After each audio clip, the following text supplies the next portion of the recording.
ஆன்மீக நண்பர்கள் அனைவருக்கும் அன்பு கலந்த வணக்கங்கள். இன்றைக்கி நாங்கள் ஆன்மீகம் சம்மந்தமான பதிவில் என்ன விடயம் பார்க்க போகிறோம் அப்படின்னு சொல்லி பார்த்தீங்கன்னா, நாளை பார்த்தீங்கன்னா கார்த்திகை உண்டு. விஷ்ணுபதி புண்ணிய கால வழிபாடு எப்படி செய்கிறது அப்படின்றத பற்றி தான் நாங்கள் பார்க்க போகிறோம்.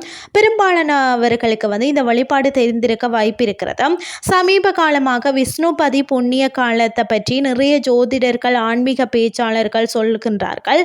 வைகாசி 1 ஆவணி, அதாவது 1 கார்த்திகை 1 மாசி 1 இந்த தேதிகளில் எல்லாம் விஷ்ணுபதி புண்ணிய காலம் என்று சொல்லப்படுகிறது.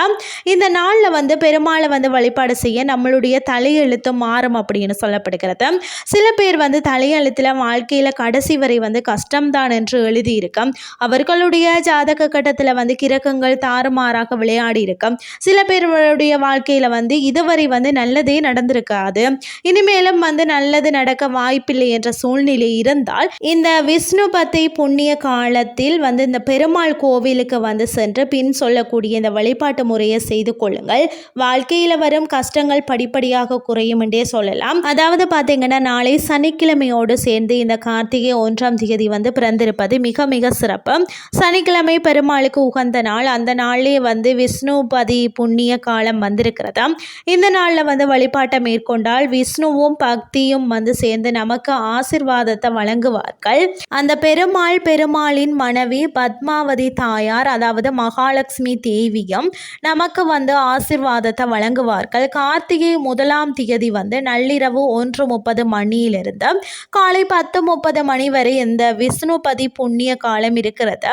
நள்ளிரவு 1:30 மணிக்கு நம்மளால் பெருமாளை சந்திக்க முடியாது. ஆகவே சனிக்கிழமை காலை 6 மணியிலிருந்து 10:30க்குள் உங்கள் வீட்டுக்கு பக்கத்தில் இருக்கும் பெருமாள் கோவிலுக்கு செல்லுங்கள்.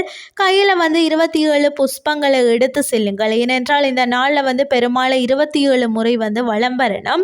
அப்படி வலம் வரும்போது எண்ணிக்கை கணக்கு வைத்து கொள்ளுங்கள்.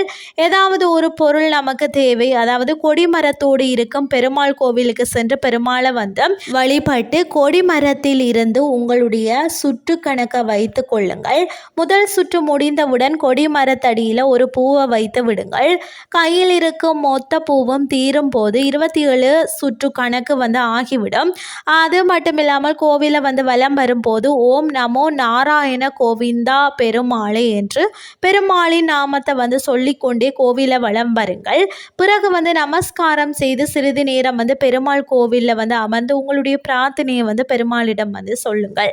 சந்தோஷத்துடன் வீடு திரும்புங்கள். இவ்வளவுதான் வழிபாடு. இந்த வழிபாட்டை எவர் ஒருவர் தவறாமல் விஷ்ணுபதி புண்ணிய காலத்தில் பெருமாள் கோவிலில் நம்பிக்கையோடு செய்கிறீர்களோ அவர்களுடைய தாறுமாறான தலையெழுத்து மாறி வாழ்க்கை தங்கம் போல ஜொலிக்கும். அதில் எந்த மாற்று கருத்தும் கிடையாது. நம்பிக்கை உள்ளவர்கள் மேல் சொன்ன இந்த வழிபாட்டை நீங்கள் செய்து பாருங்கள் அப்படின்னு சொல்லி கூறிக்கொள்கிறேன். இன்றைய ஆன்மீகம் சார்ந்த பதிவு கண்டிப்பாக உங்களுக்கும் பிரயோசனமாக பயனுள்ளதாக அமைஞ்சிருக்கும் அப்படின்னு சொல்லி நான் நம்புகிறேன். இதே மாதிரி இன்னும் ஒரு மற்றும் ஒரு ஆன்மீகம் சார்ந்த பதிவோடு உங்களை சந்திக்கிறேன். நன்றி.